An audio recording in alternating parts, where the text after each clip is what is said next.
Oke, hari ini kita akan berbincang-bincang tentang filsafat, ya, khususnya apa itu filsafat.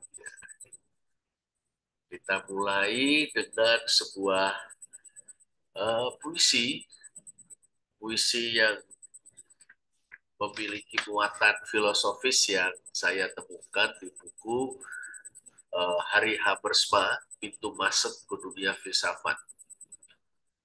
Bunyi puisinya begini: Aku datang entah dari mana. Aku ini entah siapa. Aku pergi entah kemana. Aku akan mati entah kapan. Aku heran bahwa aku bergembira. Ini sebuah puisi yang terdiri dari 5 baris kalimat, ya, yang kalau kita amat-amati dan pikirkan, ternyata puisi dengan 5 baris kalimat ini mengajak kita untuk merenung, ya, merenung tentang dari mana kita datang, tentang siapa kita, kemana kita akan pergi, lalu tentang suatu fakta yang hampir pasti akan dialami oleh tiap orang, yaitu kematian, serta suatu keheranan terhadap fakta tentang kegembiraan yang kita rasakan. Nah, ini ungkapan-ungkapan yang mengajak kita untuk merenung. Ini ungkapan-ungkapan ini bermuatan filsafat. Ya, di sana terungkap tentang permenungan mengenai asal dan muasal atau sangkan paraning tumadi, asal muasal dan tujuan, ya, sangkan paraning tumadi dari keberadaan kita, makna hidup kita, kemudian fakta yang hampir pasti akan dialami setiap orang, yaitu kematian, lalu kegembiraan yang tidak jarang membuat kita heran, ya, di tengah berbagai macam pergumulan kita masih bisa merasakan kegembiraan. Nah, ini puisi yang bersifat filosofis, ya. Nah, kita mungkin sudah tahu sejak SMA dulu, ya, mengenai arti dari filsafat, ya. Ini dalam bahasa Indonesia filsafat, dalam bahasa Inggris filosofi, ya. Nah, itu dari istilah Yunani memang, yaitu filosofia. Ya, filosofia. Filosofia sendiri merupakan kata bentukan dari kata philein dan sophia. Mungkin teman-teman teringat kata philea yang biasanya diartikan sebagai kasih persahabatan, ya kan? Kalau kita mengikuti ajaran guru-guru kita tentang 4 macam kasih, ya, ada agape, ada philea, ada eros, ada storge, gitu kan. Nah, ini kata philia itu kata benda untuk cinta atau untuk kasih, sedangkan kata kerja infinitifnya adalah philein, ya, philein. Philein itu mencintai atau mengasihi. Sophia adalah hikmat atau kebijaksanaan. Di filosofia atau filsafat artinya cinta akan kebijaksanaan. Nah, itu ya.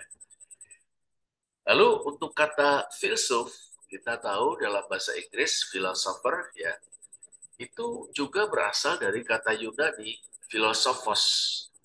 Philosophos juga merupakan kata bentukan yang terdiri dari philos dan sophia.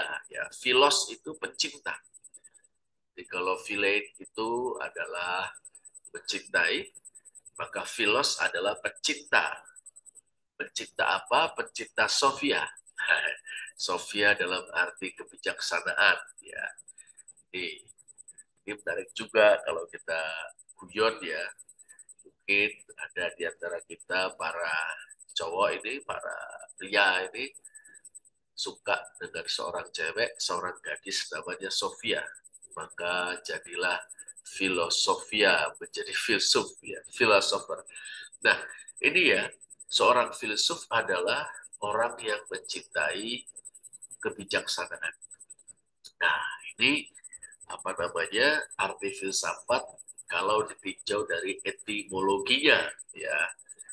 Nah, berkenaan dengan itu ada nasihat dari Plato. Plato ini filsuf besar Yunani kuno ya, yang hidup dalam kurun waktu 487 sampai 384 sebelum Masehi. Plato ya. Plato itu menasihati begini. Ini dalam sebuah apa namanya tulisan ya, uh, yang berjudul Phaedrus ya. Dia bilang gini, to call him wise, Phaedrus, would I think be excessive. God alone deserves to be so described. But to call him a lover of wisdom or something of the sort would be more appropriate and at the same time more modest. Ini Plato bicara tentang Socrates, gurunya, ya. To call him wise, Phaedrus, dia bicara dengan Phaedrus tentang gurunya, yaitu Socrates ya. To call him wise, Phaedrus, would I think be excessive. Untuk menyebut dirinya atau menyebut Socrates bijaksana, wahai Phaedrus, saya pikir akan menjadi sesuatu hal yang berlebihan. God alone deserves to be so described. Ya, Allah sajalah yang layak untuk digambarkan demikian. Jadi kalau mau menyebut bijaksana atau bijak, bukan manusia, tetapi Allah saja. But to call him a lover of wisdom, tetapi menyebut dia seorang pencinta kebijaksanaan, or something of the sort, atau yang semacam itu, would be more appropriate, akan lebih tepat, and at the same time more modest, dan pada saat yang sama lebih rendah hati.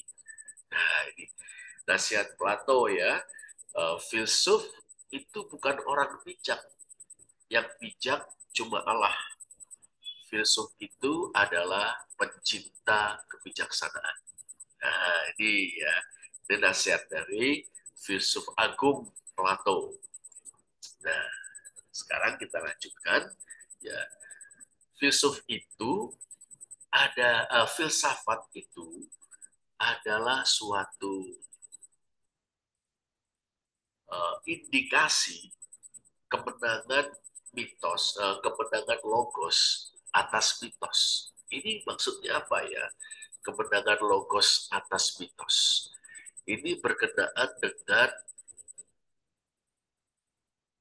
keberadaan manusia sebagai makhluk yang selalu bertanya dan mencari jawaban.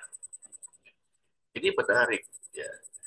Manusia itu adalah satu-satunya makhluk di muka bumi ini yang menyadari bahwa dirinya adalah bagian dari realitas atau kenyataan, sekaligus berhadapan dengan realitas atau kenyataan itu. Nah, ini ya, kita ini sebagai manusia, kita menyadari bahwa kita adalah bagian dari realitas, tapi sekaligus juga kita berhadapan dengan realitas itu.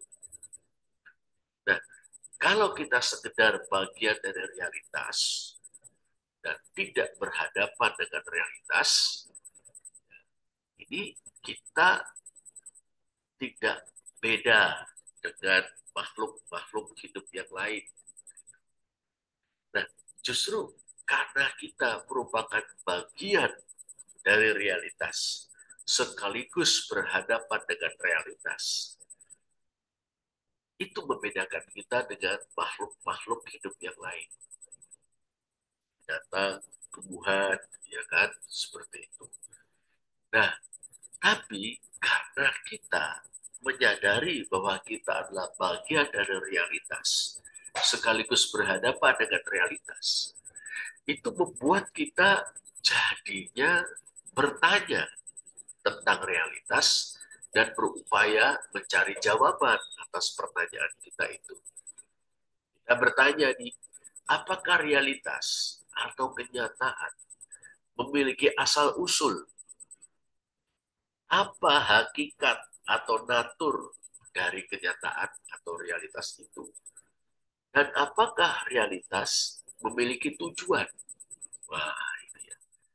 Kalau misalnya kita menggunakan kata semesta untuk menggantikan kata realitas, toh pertanyaannya sama.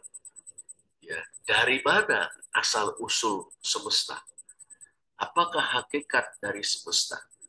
Dan apakah semesta itu mempunyai tujuan? Yaitu kita juga menanyakan makna. Apakah realitas? Apakah semesta itu bermakna? Dan bagaimana seharusnya kita hidup di dalam realitas ini? Dari pertanyaan-pertanyaan yang muncul dari manusia sebagai makhluk yang merupakan bagian dari realitas sekaligus berhadapan dengan realitas itu. Untuk menjawab pertanyaan-pertanyaan ini, pada mulanya manusia menggunakan mitos. Mitos itu adalah cerita-cerita, ya, cerita-cerita yang dihubungkan dengan para dewa, kekuatan-kekuatan supernatural, kekuatan-kekuatan adi manusia, itu yang digunakan untuk menjawab pertanyaan-pertanyaan kita sebagai manusia. Dan tentu saja hampir semua bangsa bisa kita katakan punya mitos-mitos mereka sendiri untuk menjawab pertanyaan-pertanyaan tentang realitas. Kita pasti tahu orang Mesopotamia ya itu memiliki mitos Enuma Elis ya, untuk menjawab dari mana asal muasal langit, bumi, dan segala isinya. Mitos itu diterangkan, diceritakan ya tentang para dewa yang saling berperang, gitu kan. Pihak yang menang itu kemudian menjadikan pihak yang kalah sebagai unsur-unsur pembentuk langit, bumi, dan segala isinya. Nah, ini penciptaan lewat peperangan, ya creation by wars, ya, penciptaan melalui peperangan. Itu Enuma Elish. Dan nanti kalau kita mempelajari tafsir kitab Kejadian, misalnya kita fokus pada kisah penciptaan, memang kita melihat ada kemiripan, tetapi juga perbedaan yang sangat besar. Ya, kemiripan, ya, tentang istilah-istilah yang digunakan, tapi perbedaannya luar biasa karena kisah penciptaan dalam Alkitab, ya, misalnya Kejadian 1 ayat 1 sampai dengan 2 ayat 4, itu bukan penciptaan dengan kekerasan, tapi penciptaan dengan firman, ya, atau quiet creation dalam bahasa dogmatika, ya, itu ya. Nah, kita mengenal juga mitos-mitos di kalangan bangsa kita, bangsa Indonesia ya, seperti itu. Misalnya eh, menjelaskan tentang pelangi, ya, pelangi dipandang sebagai jembatan yang menghubungkan para bidadari yang datang dari kayangan ke muka bumi untuk mandi, misalnya seperti itu. Mungkin juga menjelaskan tentang petir atau geledek halilintar, ya. Wah, itu dewa dewa petir itu sedang mengasah palu godamnya. Nah, itu misalnya mitos tentang Thor ya dari bangsa-bangsa Skandinavia itu. Jadi ada banyak mitos. Ya. Kita bisa menyebutkan juga banyak mitos dari negeri kita sendiri seperti itu. Nah, mitos-mitos itu digunakan untuk menjawab pertanyaan-pertanyaan. Orang Yunani juga punya mitos, itu dia. Seperti itu. Bahwa dunia ini tercipta dari kekacauan yang muncul, yang keluar dari kotak Pandora, misalnya seperti itu. Nah, tapi kemudian dimulai pada abad ke-6 sebelum Masehi, di Yunani kuno, orang berusaha menjawab pertanyaan-pertanyaan itu secara rasional. Tidak lagi menghubungkannya dengan para dewa atau kekuatan-kekuatan supernatural lainnya. Nah, para filsuf Yunani kuno pada abad ke-6 sebelum Masehi ini, ya, terutama sekali para ahli filsafat dari Miletos, kata Miletos atau Miletus kalau dalam Alkitab kita bahasa Indonesia ya, mereka mencari permulaan dan prinsip dari alam semesta. Maka muncul filsuf pertama namanya Thales yang mengemukakan bahwa arke itu permulaan dan prinsip ya, di alam semesta. Menurut Thales, arke itu air. Arke dari alam semesta adalah air. Karena dia melihat air di mana-mana. Ya, air itu mengelilingi pulau-pulau. Air berubah bentuk seperti itu, bisa menjadi uap. Kemudian ketika diembunkan cair, itu kan, ketika padat menjadi es, misalnya seperti itu. Nah, murid dari Thales, Anaximandros, berpendapat bahwa permulaan dan prinsip dari alam semesta adalah sesuatu yang tidak bisa didefinisikan, tidak terbatas, dia menyebutnya to apeiron. Sedangkan muridnya lagi, Anaximenes, mengatakan bahwa permulaan dan prinsip dari alam semesta adalah udara. Ya. Ketika udara itu apa namanya mengembun, dia akan menjadi air. Ketika memadat, akan menjadi tanah. Gitu ya. Nah, yang menarik dari orang-orang ini, mereka tidak lagi berbicara tentang para dewa yang menciptakan dunia.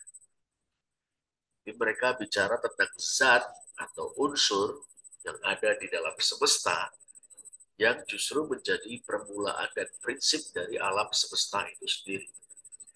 Nah, mereka menjelaskan realitas secara rasional. Sedangkan sebelumnya orang menjelaskan realitas secara mitologis, rasional, ya, atau sesuai dengan logos. Ya. Logos adalah prinsip rasional alam semesta. Ya. Nah, kita lihat ada pergeseran. Nah, filsafat adalah indikasi kebenaran logos atas mitos. Para filsuf tidak lagi menjelaskan asal muasal, tujuan, makna dari realitas dengan menggunakan mitos, tetapi dengan menggunakan logos, menggunakan penalaran rasional. Nah, sekarang kita akan coba lihat beberapa definisi tiga. Pak Rudi mengajukan tiga definisi filsafat. Yang pertama, filsafat adalah penyelidikan rasional. Nah, penyelidikan rasional, investigasi rasional, rational investigation. Atas pertanyaan-pertanyaan mengenai eksistensi atau keberadaan atau eksistensi dari realitas, pengetahuan, dan etika. Nah, ini filsafat. Penyelidikan rasional atas pertanyaan-pertanyaan tentang eksistensi atau keberadaan, pengetahuan, dan etika. Definisi kedua mirip dengan itu, namun lebih panjang. Filsafat adalah studi atau pembelajaran tentang natur yang hakiki.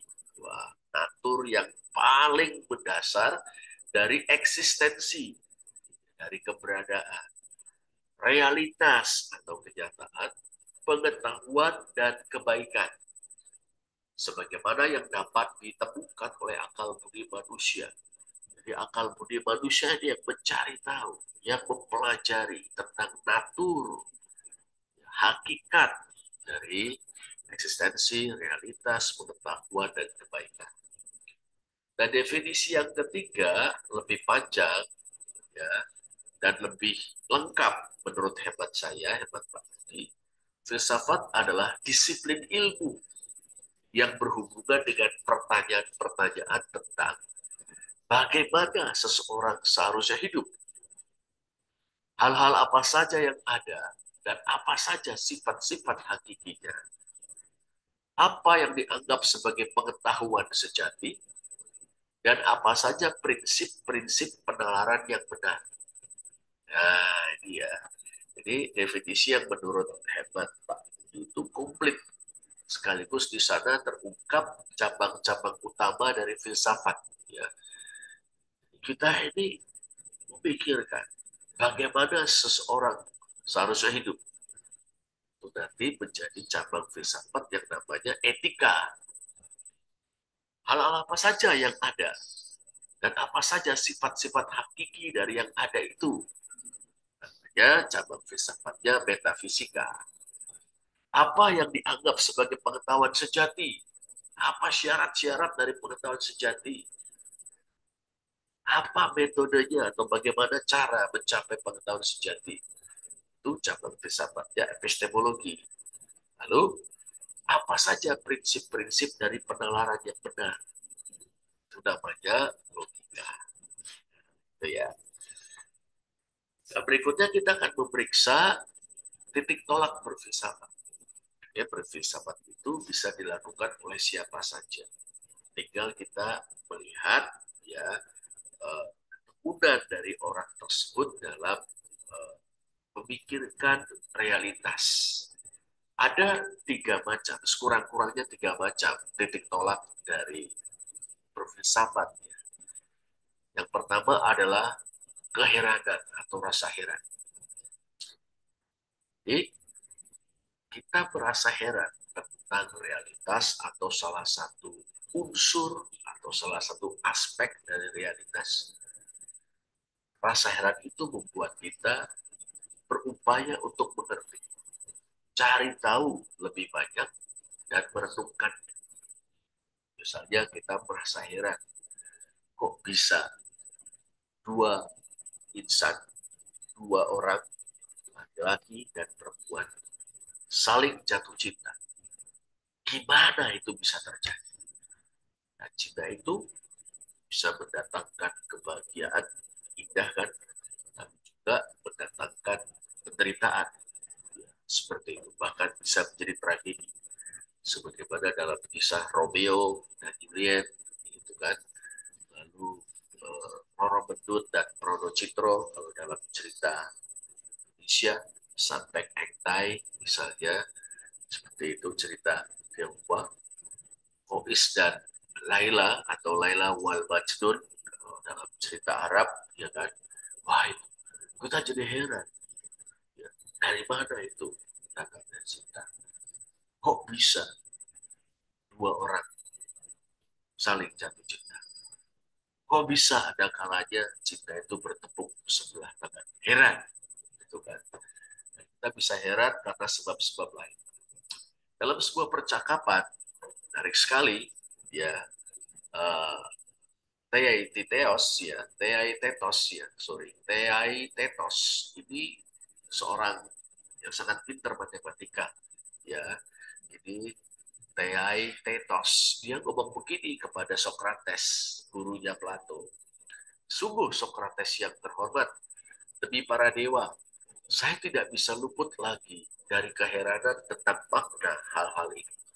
Dan kadang-kala saya menjadi pusing kepala karenanya.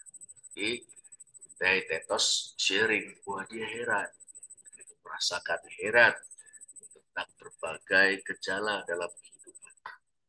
Jawaban Socrates, filsuf agung itu, justru kondisi inilah menandai seorang filsuf, yakni merasa heran. Nah, ini menandai seorang filsuf, cirinya adalah rasa heran. Hal inilah atau rasa heran atau keheranan inilah, bukan sesuatu yang lain yang menjadi permulaan filsafat. Ini titik tolak berfilsafat adalah rasa heran, keheranan atau takjub. Sebenarnya teologi juga bisa kita lihat ya bertitik tolak dari keheranan atau lebih tepat rasa takjub. Kita dengar atau ingat lagu yang ku kagum hormat akan engkau, ku kagum hormat akan engkau, ku kagum hormat akan engkau, kau Allah yang layak dipuji, ku kagum akan engkau. Itu sebetulnya suatu rasa heran ya akan anugerah Tuhan. Aku heran Allah mau memberi rahmatnya padaku. Ada lagu lama ya seperti itu. Nah, titik tolak berfilsafat adalah keheranan. Lalu berikutnya adalah titik tolak berfilsafat berupa kesaksian atau keraguan-raguan. Ini filsuf René Descartes ya 1596 sampai 1550 Masehi. Dia mencari tahu bagaimana kita mencapai titik tolak yang evident, yang benar-benar jelas dan tidak bisa diragukan sedikit pun. Dia kita harus menyaksikan segala sesuatu tanpa kecuali. Jadi menyaksikan, meragukan segala sesuatu sampai akhirnya tampaklah kebenaran yang benar-benar jelas, yang tetap tahan di tengah berbagai kesaksian bahkan yang paling radikal. Jadi kita meragukan segala sesuatu, meragukan para filsuf dan ilmuwan zaman dulu yang pendapatnya berbeda-beda, meragukan pengetahuan yang kita peroleh dari panca indera karena bisa saja itu mengecoh, salah lihat, salah dengar, bahkan meragukan kepastian yang disajikan oleh matematika. 4 kali 4, 16, 2 tambah 2, 4, 7 kurang 4, 3, dan seterusnya. 8 bagi 4, 2. Wah, itu sebenarnya pasti. Tapi jangan-jangan ada ini ya, paling jeni ya, atau ada jin yang jahat yang sedang menipu kita. Nah, menurut Descartes, ada satu kebenaran yang tahan uji meskipun kita selalu meragukan segala sesuatu. Cogito ergo sum. Ya, cogito I think. Cogito aku berpikir. Ergo sum, then I am. Maka aku ada. Jadi kita boleh meragukan segala sesuatu, tapi sementara kita meragukan segala sesuatu, ada satu hal yang nggak bisa kita ragukan, bahwa kita ragu-ragu.